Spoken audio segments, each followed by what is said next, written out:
Indira Miftahova barcha sirlarni ochdi, sirlar fosh bo'ldi. Hozirgi videorolikimiz aynan shu haqda. Videoni oxirigacha tomosha qiling. Kanalimizni ilk bor ko'rib turgan bo'lsangiz, videoga like bosishni va obuna bo'lishni unutmang. Birinchi o'zbek stand-up komik ayol, jurnalist va biologik Indira Miftahova o'zimizning gap ko'rsatuvining navbatdagi mehmoni bo'ldi. Dastur davomida u hayotidagi ko'p sinovli kunlar bo'lgani, bir oyda qancha daromad topishi va oshqozon operatsiyasi bilan ozishni targ'ib qilmasligi haqida aytib o'tdi. Pulni boshqarish borasida bilimim yo'q ekanligini bilganimdan so'ng Rossiyaning moliyaviy savodxonlik kurslaridan birini sotib oldim. Ammo o'qiy olmaganim uchun kursdan chetlatishdi. Chunki avvallari pulga u qadar ehtiyojim bo'lmagan, piyoda yurib ham lazzat oladigan qiz bo'lgan ekanman. Ikkinchi marta ham kursni oldim. Bunisida ham ularning sinovidan o'ta olmadim.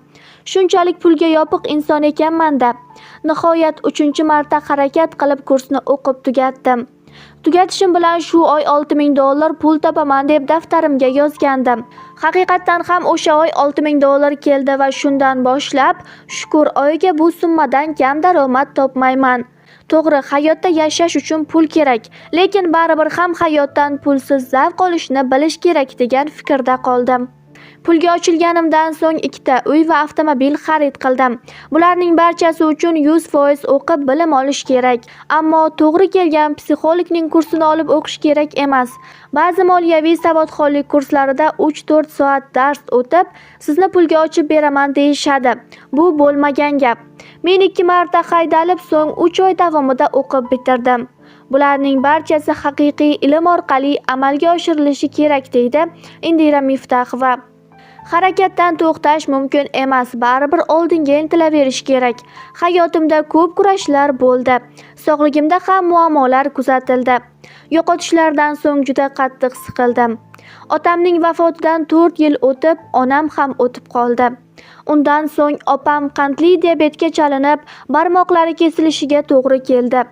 Hammasi ketma-ket sodir bo'ldi. Doktorlar opamning oyoq barmoqlarini kesishganida, endi shu bilan tananing yuqorisiga qarab ketadi kasallik. Oyoq ham ketsa kerak deyishdi.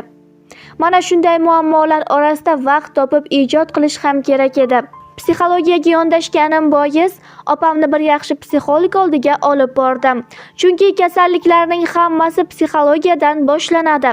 3 soatlik suhbat haqiqatda opamga oyog'ining tez bitishida yordam berdi.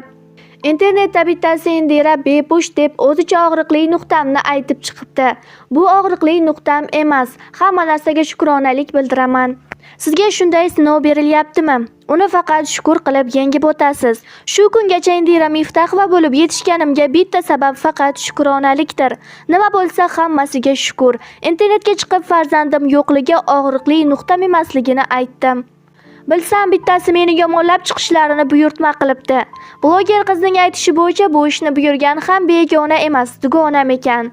Bu mishmishlarni eshitganimdan so'ng Andijondan xo'jayinimning qarindoshlari biznikiga kelib, Andijonda uy tayyorlab qo'yishganini, u yoqqa borib tabiblarga ko'rinib davolanishimiz mumkinligini aytishdi.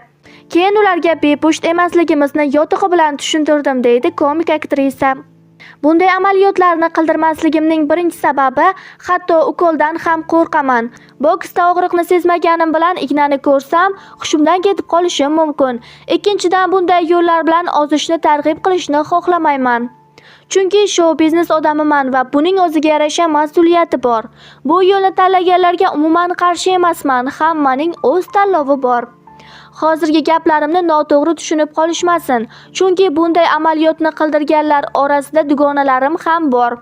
Shunchaki men klinika va operatsiyalarni reklama qilmayman. Chunki 10tasidan bitta odamda bo'lsa ham bu amaliyot o'xshamay qolsa, ko'nglimga olib tushkunlikka tushib qolishim mumkin, deydi u.